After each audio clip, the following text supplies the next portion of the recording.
Agar bansos ini tepat sasaran dibutuhkan bantuan dari berbagai pihak termasuk juga dari masyarakat. Pak Natsir, kami ingin mengetahui data yang saat ini dimiliki apakah juga ada bantuan dari proaktif masyarakat yang akan memberikan data ataupun melaporkan adanya penyelewengan dari dana bansos ini juga sangat dibutuhkan oleh PPATK, Pak Natsir? Ya, betul sekali ya. Banyak sekali laporan-laporan masyarakat itu yang kita tindak lanjuti dan membuahkan sebuah hasil yang cukup signifikan ya untuk membongkar kasus-kasus besar yang ada, termasuk judi online dan penyalahgunaan dana bansos yang ada.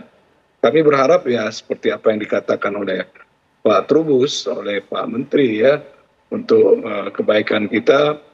Tentu seluruh elemen masyarakat mendukung niat baik yang disampaikan oleh Pak Menteri tadi dan apa yang disampaikan juga oleh Pak Trubus.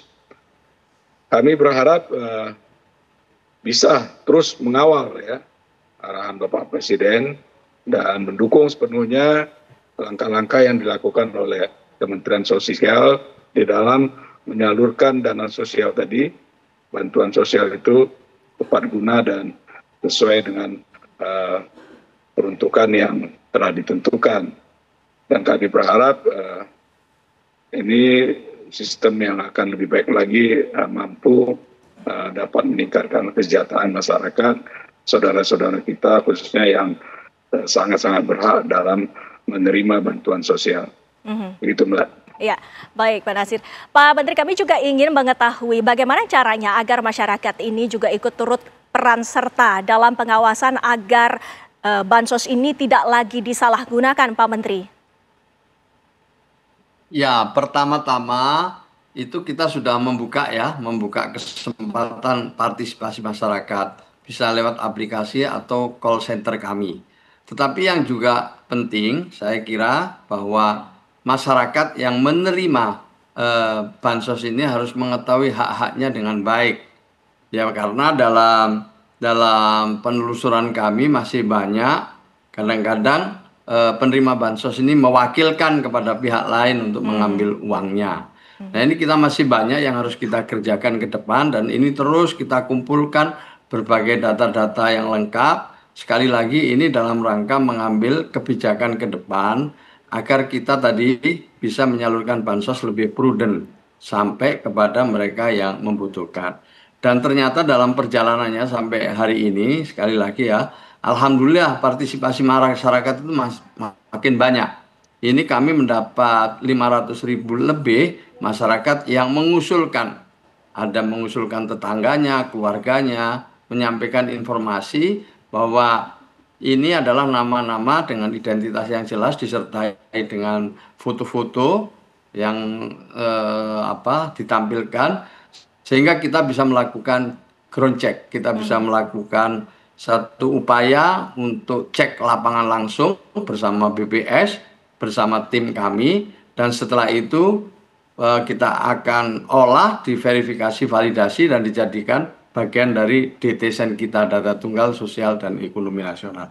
Jadi pada dasarnya kami membuka peluang masyarakat untuk ikut memberikan usul sanggah atas mereka yang menerima bansos.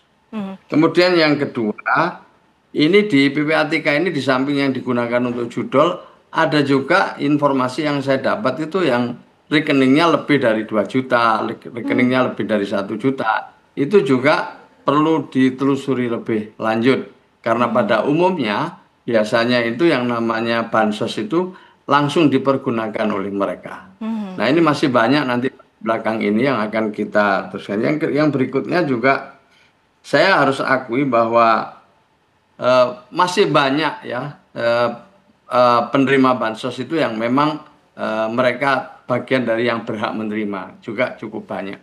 Jadi dari sampai sekarang itu 80% salur itu sudah diterima oleh mereka yang selama ini telah menerima bansos. Tapi ada sekitar 20% yang memerlukan tindak lanjut. Untuk itu saya mohon maaf kepada para penerima manfaat jika memang ada keterlambatan untuk dimaklumi karena kita sedang dalam proses transisi untuk perbaikan ke depan. Baik, Pak Menteri. Pak Trubus, kita juga ingin menanggapi apa pernyataan dari Pak Menteri. Jika memang ada beberapa rekening yang disalahgunakan, apa tindakan yang seharusnya diambil oleh pemerintah? Apakah jalur hukum jawabannya? Iya, kalau tentu ini kan sifatnya karena bansos ya. Jadi pertama tentu harus memanggil dulu kepada yang bersangkutan, yang punya rekening-rekening.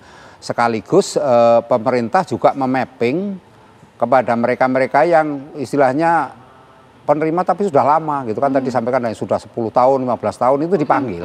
Ya kan, di istilahnya orang Jawa itu diajak bincang-bincang gitu, seperti apa selama ini menerima dan seperti apa kondisinya, dan ya segala hal ya, kemanfaat seperti apa kan, supaya kita juga tahu misalnya kalau nanti ada penggunaan yang lain mungkin bisa tertangkap di situ. Nah, jadi penting juga di situ mungkin mereka yang lama-lama ini dikumpulkan di kelurahan atau di tingkat RW juga bisa. Misalnya kalau di Jakarta karena padat mungkin di tingkat RW. Nah, itu dikumpulkan saja semuanya setiap ini dikasih edukasi tentang pemanfaatan dari uang bansos ini, sehingga kembali bahwa bansos ini adalah kepentingan dapur, urusan kebutuhan ya. Jadi tidak dimanfaatkan selain itu. Nah, tentu yang keluar nanti ada sanksi kalau misalnya memang sudah diberikan ini, ya ada sanksi hukum, misalnya dicabut atau sementara ditunda, disuspend dulu atau seperti apa. Tetapi memang kita perlu hati-hati karena ini menyangkut yang namanya kebutuhan dasar, dan ini masyarakat sekali penerimanya kan masyarakat ya kategori masyarakat prasejahtera lah, kira-kira seperti itu. Jadi agar tidak menimbulkan persepsi-persepsi yang terlalu jauh, apalagi sekarang eranya era medsos, nanti mengeluhnya di medsos jadi viral kemana-mana. Nah, ini kan juga harus dihindari. Tapi yang jelas bahwa terhadap rekening-rekening yang memang sekarang masih aktif pun tetap harus dievaluasi. Rekening-rekening yang sudah tidak aktif itu diambil langkah-langkah seperti apa. Kemudian pihak perbankan juga harus selalu memberikan laporan bahwa rekeningnya ini dalam tempo berapa ya tahun lah, kira-kira berapa tahun itu ada laporannya seperti apa, dan itu dipublik aja ke masyarakat, jadi ada transparansi kan. Jadi publik tahu seperti itu, seperti apa sesungguhnya yang selama ini sudah dilakukan oleh pihak perbankan dalam menyalurkan ini kan. Selama ini orang menyalurkan hanya ya yang tahu yang menerima kan lewat rekening, tapi bagaimana kemudian pihak lain ingin ikut mengetahui, karena ini bagian dari namanya dana publik, Mbak. Jadi dana publik ya publik memang butuh tahu gitu. Jadi ada transparansi sehingga ada akuntabilitas juga dari pihak perbankan yang menyalurkan selama ini. Baik. Kalau misalnya ada kendala seperti apa, nah itu juga bagian yang penting untuk didiskusikan. Tadi melengkapi dari pernyataan Pak Menteri dan Pak PPATK, itu tentu bagi yang karena banyak keluhan dan yang baru-baru juga ada, saya rasa ini memang segera secepatnya direspon. Karena Baik. Karena jangan sampai nanti kita istilahnya lambat-lambat, lama-lama jadi muncul di publik seolah-olah pemerintah nggak memperhatikan, kurang memarginalkan, kurang peduli. Karena intinya adalah bansos ini sebagai negara hadir. Hadir dan kepada kita masyarakat. juga akan menunggu bagaimana langkah dari pemerintah. Pak Menteri, mungkin apa langkah terdekat yang akan dilakukan oleh pemerintah sehingga dana bansos ini tepat sasaran? Singkat saja. Ya, tentu saya terima kasih ya PPATK melengkapi data kami, hasil analisisnya. Kami juga sudah melakukan ground check ke lapangan. Dan yang berikutnya kami akan jadikan bahan evaluasi untuk penyaluran pada triwulan ketiga. Baik. Insya Allah ini akan lebih akurat datanya dan lebih bagus. Baik. Insya Allah kita ingin cepatnya segera salur supaya juga membantu masyarakat. Terima kasih masukannya Pak Trubus, terima kasih PPATK, Pak Nasir, terima kasih. Baik, terima kasih Pak Menteri, terima kasih juga Pak Nasir, terima kasih Pak Trubus, terima kasih Bapak-Bapak sudah hadir di Apa Kabar Indonesia Malam. Pemirsa, kami juga akan menghadirkan dialog lainnya bersama rekan saya Tiara Harahap selepas jeda.